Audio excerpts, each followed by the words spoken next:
The sun bathed the spires of Arvindale in molten gold as morning broke over the distant hills. From her towering marble balcony, Queen Lucy Monroe stood like a statue carved by the gods themselves, tall, commanding, cloaked in a deep sapphire robe that shimmered in the early light. Her long raven-black hair, unbound, danced with the breeze like smoke above fire. Below her, the grand courtyard slowly awakened with soldiers and servants, their bootsteps and murmurs rising like birdsong. Arvindale was not merely a kingdom, it was a legacy, ancient and unbroken. It had survived generations of war, rebellion, and betrayal, and now it was in the hands of a woman crowned too young, too soon after the sudden deaths of her father and elder brother in a hunting accident. The court still whispered about. Lucy had ruled with grace, with iron, with tears she never let fall in public. She was loved and feared in equal measure, but something stirred within her this morning. A sensation that had been growing like ivy beneath stone, a need that no crown or council could soothe. It all began 3 moons ago, at the edge of the Ember Waste. Her elite guard had captured a group of raiders, mercenaries, and outlanders, who dared encroach on Arvindale's outer villages. Among them was a man unlike any she had seen, taller than most, with sun-scorched skin, coarse hair tied back in braids, and fierce, amber-colored eyes that stared at her with neither fear nor reverence. He bore the markings of the Naruk, barbarians from the eastern desolation, a people thought to be little more than legend by the soft, noble tongues of Arvindale. His name was Chris. When he was brought before her, bound and bloodied, the court expected a swift execution. Instead, Lucy had spoken to him, questioned him, listened to his tales of survival, of wandering, of lost gods and forgotten fires. She didn't know why she allowed the talks to continue, but each night after her duties she would descend to the dungeons in secret, disguised, hooded, and speak to the barbarian behind the bars. There was truth in his voice. Rage, yes, but not cruelty, not deceit. He spoke like a man unafraid to die and unafraid to live with the weight of what he'd done. She felt drawn to him, not just to his strength or his rugged beauty, but to the way he saw the world without titles, without thrones. To him she was not a queen, but merely Lucy, and to Lucy he was not a savage. He was free. Now, as she watched the palace come to life below her, she felt the pull again, to the dungeon, to him. Her heart betrayed her logic, her heritage, her duty, and she hated how alive it made her feel. There was a knock on the chamber. Decour. "Your Grace," came the voice of Marlowe, her closest adviser. "The High Council awaits. It concerns the eastern incursions." Of course it does, she thought bitterly. They want war, retaliation, blood. But she had already seen another way, a path not paved by conquest, but by choice. Lucy turned from the sunlight. Her fingers brushed the necklace she wore beneath her gown, an old Naruk charm Chris had carved and slipped to her in secret days ago. A token of trust, a symbol of something dangerous blooming between them. She would face the council. She would wear her crown and wield her voice like a blade. But tonight she would go to him again. And soon she would have to make a choice that could shatter the very bones of her kingdom. The hall of Eldenora's royal court was no place for the likes of him. Tall, broad-shouldered, and wearing the wild furs of the northern steppes, the stranger stood like a wolf among lambs, silent, unbending, eyes as cold and unreadable as the winter ice. Every nobleman's gaze followed him with disdain. The court had seen generals, diplomats, and kings, but never a barbarian. Queen Lucy Monroe watched from her throne, her fingers curling lightly around the armrest. Her silver circlet caught the torchlight, casting a pale glow around her face, soft, regal, composed. But inside, her heart drummed. Faster with each step the man took across her marble floor. He was not what she'd expected. He wore no armor, only layered wolf pelts, and at his side hung a jagged iron blade, primitive yet worn smooth by years of use. Scars marked his weathered skin, one across the bridge of his nose, another peeking from beneath his collarbone. His black hair was unkempt, his jaw shadowed with stubble. But it was his eyes, fierce and amber, that held her like a predator, deciding whether to strike or bow. "Your Majesty," he said, voice gravel and smoke, "I am Chris of the ice-worn tribes. You summoned me." Gasps rippled through the court. Lucy stood slowly, her gaze never leaving him. "Yes, I did." Whispers followed her words. No one summoned a barbarian to the heart of the realm, not unless she had reason. Lucy descended the dais. Her golden gown trailed behind her like flame, softening the steely silence of the hall. The court parted reluctantly. She stopped just a breath away from him, tilting her head slightly, studying him the way a queen studies a riddle no one else can solve. "I've heard tales," she said softly, "of a man who ended the war between the Red Fang clans with only a single word, of a warrior who does not kneel for kings." Chris didn't speak. "I summoned you," she continued, her voice a thread of command and curiosity, "because my kingdom stands at the edge of something dark, and I need someone who understands war without rules, someone who doesn't flinch at blood." More whispers. Her advisers looked to one another, confused and alarmed. Chris's lips curled faintly. Not a smile, something colder. "You want a sword," he said, "but I am not a knight." "I have knights," Lucy said. "I need you." The firelight between them danced like a flickering line of fate. Suddenly, one of the lords stepped forward, Lord Riven, the same who had once offered Lucy marriage to cement an alliance. He stepped with all the arrogance of a man who believed himself necessary. "Your Majesty, surely this savage is not to be trusted with royal matters. His people raid our borders. His kind understand nothing of loyalty, only fire and slaughter." Chris turned his head slightly. "We understand loyalty," he said. "We just don't sell it." Lucy's eyes sparked. She raised a hand. "Enough." Then, before the court, she turned back to the barbarian. "I do not ask for your loyalty," she said. "I ask for your presence. Stay in Eldenora, walk these halls, see what we are, and when the storm comes—" She stepped closer, voice low enough for only him to hear, "decide where you stand." Chris didn't bow. He only nodded. Once, firm and unbending. That night, Lucy returned to her chambers, her reflection caught in the mirror, gold and fire, crown and shadows. Behind her, 1,000 voices warned her of danger, but she didn't listen. Because in the barbarian silence, she had felt something rare, honesty. And something else, too, something dangerous, something impossible. She had felt herself begin to fall, not as a queen, but as a woman, and she knew deep within that this was the beginning of a war the kingdom would never understand, and she didn't care. The sun had long since dipped behind the western peaks, casting the high towers of Aramor into shadows, like the long fingers of ghosts reaching across the marble halls. Queen Lucy Monroe stood at her chamber's balcony, wrapped in a crimson cloak, the edges embroidered with the royal crest, a phoenix devouring its own flame. Yet despite the warmth of her garb, the night air bit through to her skin. Below, the castle courtyard stirred with the subtle whispers of discontent. And beyond the city gates, in the outskirts of the wild borderlands, he waited. Chris, the barbarian. She had first seen him through the iron bars of a prisoner cart, mud staining his skin, blood in his hair, the eyes of a hunted beast. That had been nearly 2 weeks ago. Now he was still a prisoner, technically.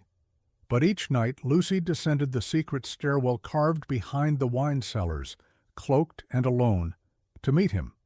In the old armory, abandoned since the Black Plague, he awaited her like a wolf who had agreed, for now, not to bite. Tonight the fire crackled between them.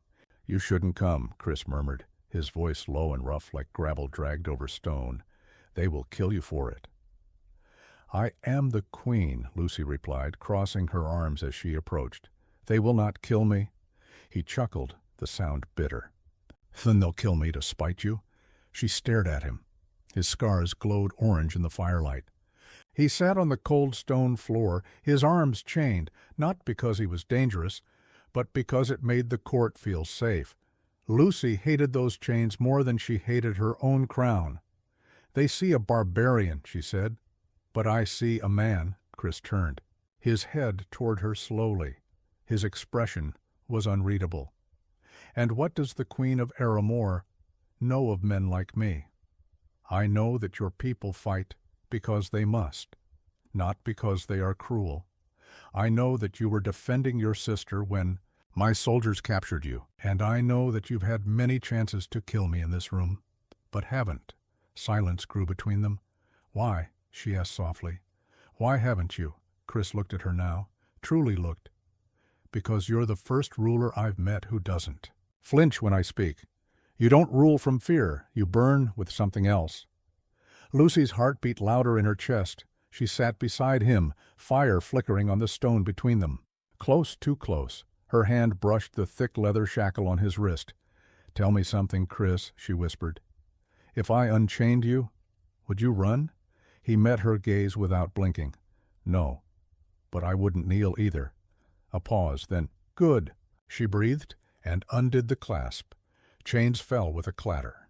The sound echoed like thunder in the hollow chamber. They stared at each other in the firelight. She was royalty, he was the wild. But something ancient and forbidden lived in the space between them now, something stronger than law, older than loyalty. It was desire, it was rebellion, it was love in its first dangerous breath. Far above them, in the silent court, the council plotted to have him executed by dawn. And Lucy? Lucy was already drawing her sword. The storm had begun. The first. Snow of the season drifted down in solemn silence over the kingdom of Elendor. White veils blanketed the narrow streets, the stone towers, and the gilded ramparts of the queen's palace, rendering everything quiet and still, as if the world itself held its breath. Yet inside the palace, silence was far from the truth. The throne room pulsed with whispers like a storm gathering beneath polished marble. Lords, advisors, noblewomen in fox-fur cloaks, and silver-haired generals all huddled beneath the high vaulted ceilings, casting glances at Queen Lucy Monroe as if she were something broken and dangerous. Lucy stood at the head of the room, her long black gown catching the golden light of the braziers. Her crown sat low on her brow, dark hair cascading over her shoulders like waves at nightfall. Her face held a regal calm, but her eyes, stormy blue and sharp as obsidian, defied the whispers. "We've held our tongue for too long, Your Majesty," came the voice of Lord Vareth, the Prime Minister of War. His armor gleamed with ornate silver inlays.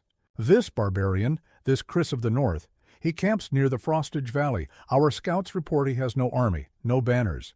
He is a rogue, not a suitor. And yet, you receive him." Lucy's voice was measured quiet, but every word struck like a blade. "And if I choose to receive him, Lord Vareth, it is not the throne's business, it is mine." A gasp fluttered through the chamber. "He is no nobleman," spat Lady Calwyn, her pearl necklace rising and falling with every breath. "He has no title, no house. He once cut a man in half in a tavern for glancing at his drink. Is that the kind of creature we welcome into the royal bedchamber?"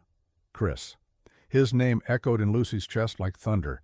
She remembered the first time she saw him, mud-slicked boots in the court's pristine hall, his eyes like burning coals, and that impossible quiet in the way he stood, not like a man asking for permission, like a wolf watching the fire and daring it to reach him. "I know what he is," Lucy said, louder now, "and I know what I am. Queen, not of your comfort, not of your lineage, but of the land, and the land favors strength." The silence that followed was the kind only born from broken expectations. "Then what would you have us do?" asked the High Steward. "Let him into the city? Allow him to defile the legacy of Queen Lysandra and her bloodline?" Lucy's lips curved into something between a smile and a warning. "I would have you do nothing. You are not needed for this decision. I will meet him myself." That night, under the veil of snowfall, Lucy descended the winding paths beyond the palace gates. She wore a cloak of wolf fur, the edges dusted in frost. Her royal guards begged her not to go, but she waved them away. At the Frostage Valley, beside a flickering fire, stood Chris. He looked up as she approached, snow clinging to his bare arms and the dark scars that crossed his back. No throne awaited him, no banners or wealth. Only a broken sword beside the fire and the silence of someone who had seen too much to speak without cause. "You came," he said. "I always intended to," Lucy answered, stopping a breath away from him. He studied her, like a man seeing something. "Beautiful for the first time, and dangerous for the second." "I've brought shame to your name," he said. "You could end this now. Walk away. Leave me to the wilds." Lucy stepped forward and pressed her palm to his chest, over the heartbeat steady and strong beneath. "You are the only truth I have found in a palace built on lies." He leaned forward, and their foreheads touched, the snow falling around them. In slow-motion stillness. The fire between them was small, but in the snow-covered valley it burned brighter than the crown. And back in Elendor, as word spread, the nobles began to fear, not the barbarian, but the queen who would risk everything for him. The palace of Elendor, once a place of solemn grandeur, now simmered with an undercurrent of unease. The air was thick with whispered accusations and furtive glances, like a dagger poised to strike in the dark. Queen Lucy Monroe sat alone in the vast council chamber, the amber light of twilight spilling through stained glass windows and casting fractured rainbows upon the marble floor. Her fingers drummed softly on the armrest of her throne, yet her eyes remained fixed on the heavy oaken doors, behind which murmurs stirred and tempers flared. In the days since her secret meeting with Chris, the barbarian from the Frostage Valley, the court had turned into a battlefield of shadows. The nobles who once bowed with polite deference now spoke in hushed tones about treason and folly.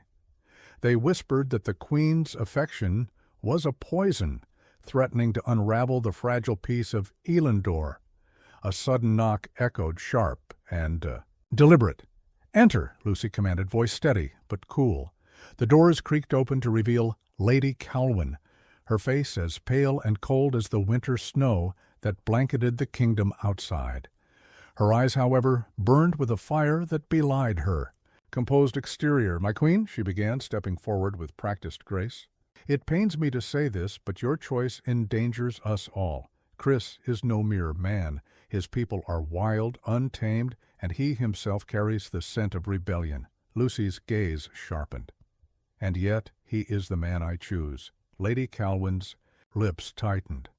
"The court will not stand idle while you consort with a barbarian. I have spoken with the council, and they prepare to act. They fear your judgment is clouded."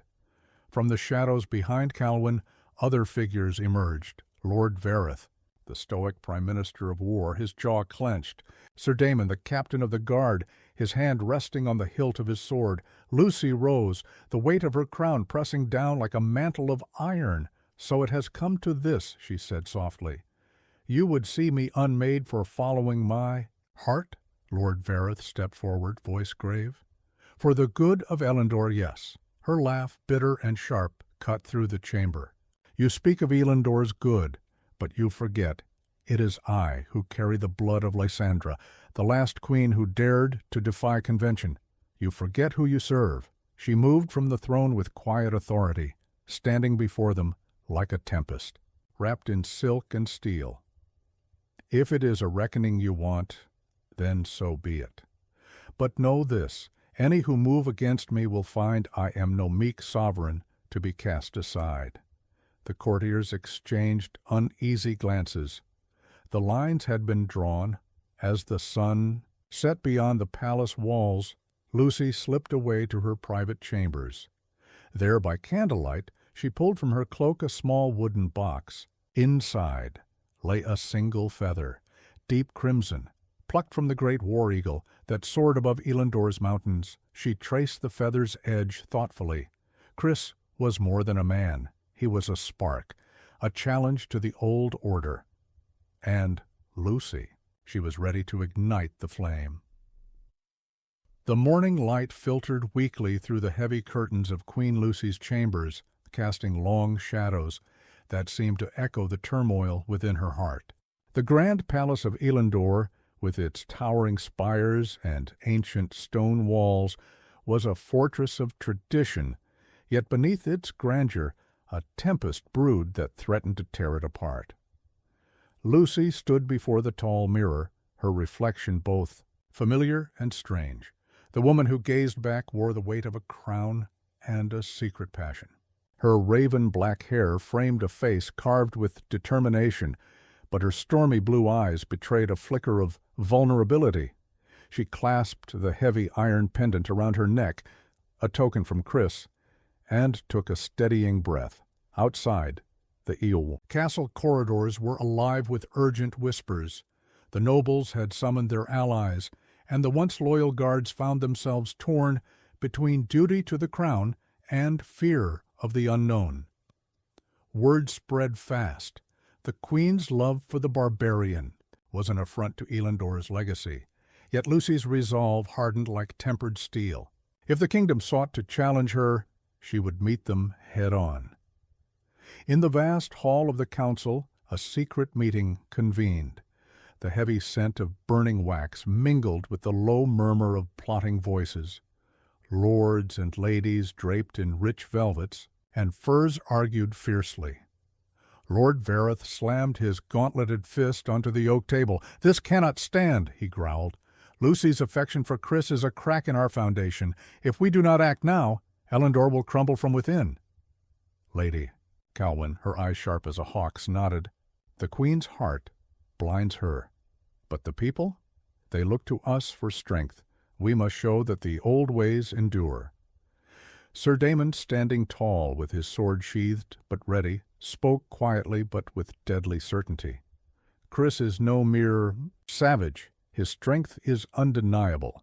But strength without control is chaos. We risk plunging the kingdom into civil war." Their plans were sinister but precise: to isolate Chris, undermine his influence, and force Lucy to abandon him, or face dethronement. Meanwhile, in the Frostage Valley, Chris moved like a shadow among the ancient pines. His rugged face was weathered by cold winds and battle scars, but his eyes burned with fierce loyalty. He had come to Elendor to claim peace, not war, but peace was a fragile dream. When Lucy arrived at his camp days before, she saw in him not a barbarian, but a kindred spirit, a protector hardened by loss and bound by honor.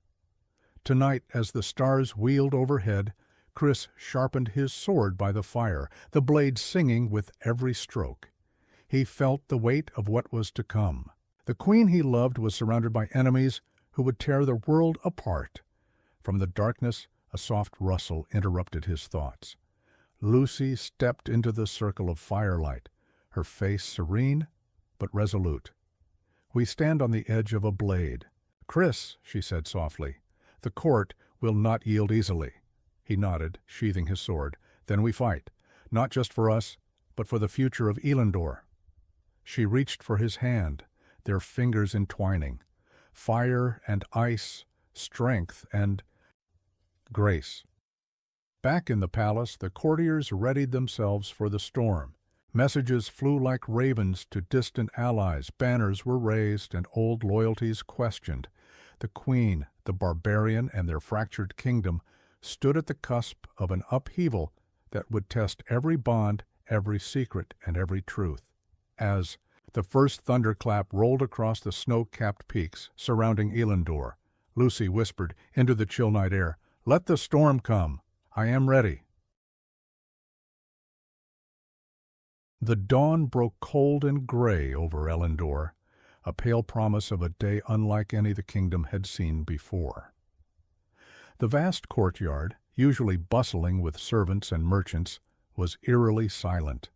Soldiers clad in gleaming armor lined the battlements, their faces unreadable masks of duty, yet tension crackled in the air like a dormant storm.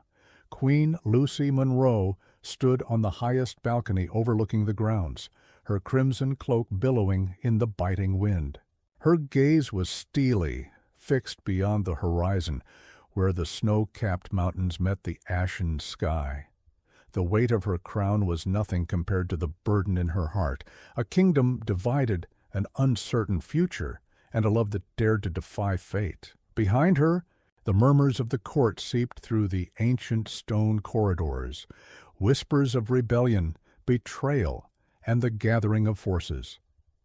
In the great hall, the council assembled under a vaulted ceiling, etched with scenes of Elendor's past glories. Lords and ladies took their seats with calculated poise, but their eyes darted with suspicion. At the head of the chamber, Lord Vareth spoke, his voice low but cutting. "The Queen's heart has strayed from the path. We cannot allow the barbarian's influence to unravel our traditions. Today, we decide the fate of Elendor."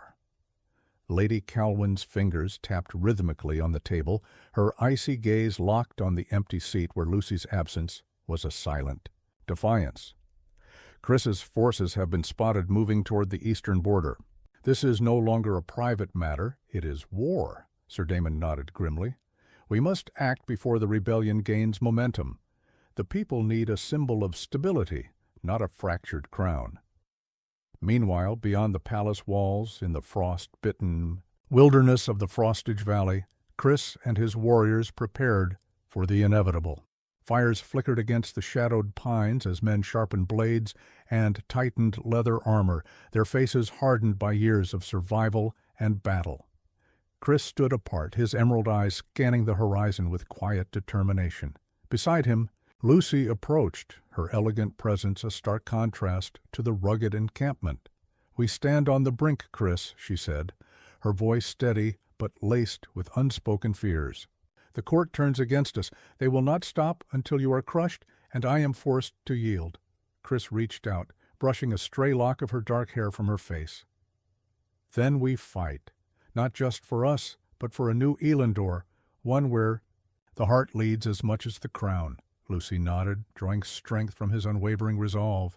Together, they were a force unlike any the kingdom had known, a queen and a barbarian, bound by love and defiance. Back in the city, loyalties fractured like ice beneath a winter sun.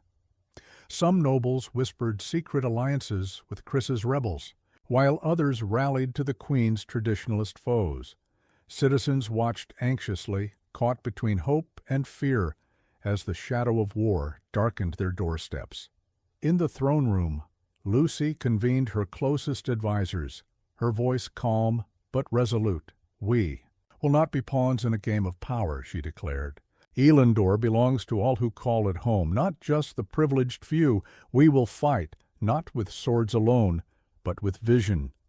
Her words kindled a spark in the hearts of her loyalists, even as traitors schemed in the dark, as twilight bled into night. The first clash of steel rang out near the eastern gate. The kingdom's fate hung suspended, fragile as glass, fierce as flame. Queen Lucy looked to the stars through the palace window, her thoughts swirling like the gathering storm. In love and war, she knew, there could be no turning back. The fracture had begun. The night was a living thing, dark, restless, and charged with a tension that gnawed at the very stones of Elendor. The once proud city, now cloaked in shadows, seemed to hold its breath, waiting for the inevitable reckoning. Lanterns flickered like distant stars, barely piercing the gloom as whispered rumors wove through alleys and taverns, stoking fear and defiance alike. Queen Lucy Monroe stood in her private chamber, the heavy velvet curtains drawn against the chill. Her fingers traced the worn edge of an ancient scroll, the royal decree she had signed weeks before, calling for unity and peace. Yet all she could hear now was the distant roar of chaos. She turned sharply as the chamber door creaked open. Chris stepped inside, his towering frame silhouetted against the corridor's faint light.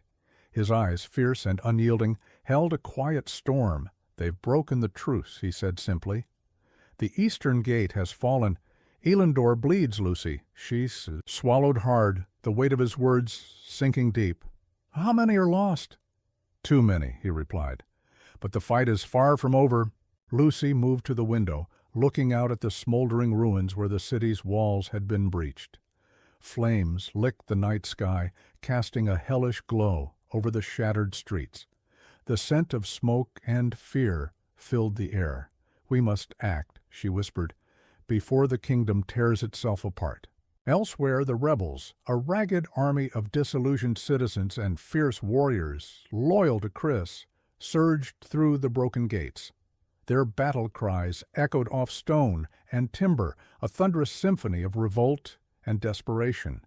Amidst them, Chris fought like a tempest incarnate, every swing of his sword a promise of retribution. Yet even in the heart of the chaos, Lucy's voice rang clear, a beacon to those who still believed in a future beyond bloodshed. "Hold your ground, protect him, the innocent," she commanded, her presence a rare calm amid the storm. In the palace's war room, the fractured council convened under flickering candlelight. Lord Vareth's face was pale, sweat beading his brow. "This rebellion will consume us," he muttered, clenching his fists. "Lucy's folly has doomed Elendor." Lady Calwyn's eyes were cold fire. "If we fall, it will be because she chose love over duty." But not all shared their despair. Sir Damon, standing near the map-strewn table, looked to a battered portrait of the Queen. "There is still a chance," he said quietly. "If we stand with her now, we might yet forge a new path." Back in the city, Lucy and Chris moved together through the carnage, their bond unbreakable despite the flames licking around them. They rescued families trapped beneath collapsing. Beams guided frightened citizens to safety, and met every threat with fierce courage. At one moment, as a firestorm threatened to engulf a marketplace, Chris lifted Lucy into his arms and dashed through the inferno, his heart pounding with urgency and fierce devotion. When at last they emerged into the cold night air, Lucy's breath came in ragged gasps, but her eyes sparkled with fierce determination. "We fight not just for power," she said, "but for the soul of Elendor." Chris nodded, pulling her close, "and for the love that defies it all." As dawn approached, the fires smoldered, but the spirit of rebellion burned brighter than ever. Elendor was scarred but not broken, and Queen Lucy Monroe, her crown heavy, her heart fierce, stood ready to shape the destiny of her shattered kingdom. The morning sun struggled to pierce through the thick veil of smoke hanging over Elendor. The city, once vibrant and proud, now wore the scars of rebellion like a raw wound. Buildings smoldered, streets were littered with debris, and the scent of ash clung to every breath. Yet amid the ruin, a grim resolve settled over its people, mirroring the storm raging within their queen. Queen Lucy Monroe stood atop the highest tower of the palace, her silhouette framed against the pale sky. Her red hair, usually a cascade of fire, was pulled back tightly, revealing a face hardened by sleepless nights and impossible choices. The crown pressed down on her brow like an iron weight, a symbol of power she both wielded and bore alone. Below, the remnants of her loyal guards patrolled the shattered streets, their armor dented and bloodied, but their spirits unbroken. Lucy's gaze shifted to the horizon, where the rebel forces still held the eastern district, a stubborn thorn refusing to be uprooted. Beside her, Captain Harwin approached, his voice low and cautious. "Your Majesty, the Council grows restless. They demand harsher measures, public executions, tighter control. They say leniency will be our downfall." Lucy's eyes narrowed, the fire within them flickering with fierce defiance. "And what would you have me do, Harwin? Turn my people into monsters?" Sacrifice everything for a fleeting peace? He hesitated, then bowed his head. I only wish to protect you, and the throne. She exhaled slowly, the weight of their expectations, pressing heavily. Protection comes at a price, but it is not with fear that I will rule. Meanwhile, in the rebel camp outside the city walls, Chris paced by the dying embers of their latest fire.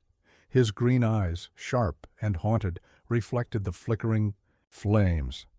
Lucy, he whispered to the night, how far will you go to save this fractured kingdom? Will love be enough to heal what's broken?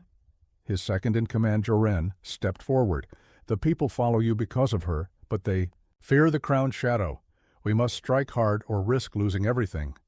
Chris's jaw clenched. I fight for a future where the sword is not the only law, but I will not let blood drown that dream. Back in the palace, Lucy summoned her closest allies to a clandestine meeting. The air was thick with tension as they gathered around a key, battered oak table, maps and battle plans scattered beneath flickering candles. War is not just fought with weapons, Lucy declared. It is fought in the hearts of our people. We need a new path, a way to unify, not divide, Lord Vareth scoffed. Words won't stop the rebels, only strength will. Lady Calwyn's gaze was icy. Your mercy is our weakness, Your Majesty. Lucy's voice cut through the dissent. Mercy is the strength that binds us. Without it, we become no better than those who seek to destroy us. Her words hung heavy in the room, a fragile hope amid the storm. As night fell once more, Lucy walked the ruined halls of her palace, the echoes of the past whispering through the stone. Her thoughts drifted to Chris, the barbarian who challenged her crown and her heart. Their love was a rebellion in itself, a dangerous spark in a kingdom on the brink. She touched the locket around her neck, a small token he had given her, a symbol of their bond, fragile yet unbreakable. Whatever comes, she vowed silently, I will fight for Elendor and for us, even if it means shattering the world to build a new one. Outside, the wind carried the distant sounds of marching, soldiers loyal to the crown, rebels ready to fight, and a kingdom caught between loyalty and love, destruction and hope. Queen Lucy Monroe stood tall, the weight of her crown heavier than ever, but her spirit burning brighter than the fires that sought to consume her world. Long before the kingdom of Elendor was fractured, before fires consumed its grand halls and swords clashed beneath the blood-red sky, there was a time of fragile peace, a delicate calm balanced on the edge of a blade, in the heart of the ancient forest that bordered the northern realms, where towering oaks whispered secrets older than memory. A child was born beneath a waning moon. Her cries were carried on the cold night wind, a herald of change. Elizabeth Monroe, destined to be Queen Lucy, was not like the others. From her first breath, the pulse of power throbbed through her veins, a fierce fire ignited by the legacy of ancestors who ruled with both wisdom and iron. Her fiery red hair shimmered like the embers of a dying hearth, and her eyes held the storm's promise. Raised within the marble walls of the palace, she learned the art of diplomacy, the weight of crowns and the bitter price of loyalty. Yet her heart beat with a wildness that no silk or stone could tame.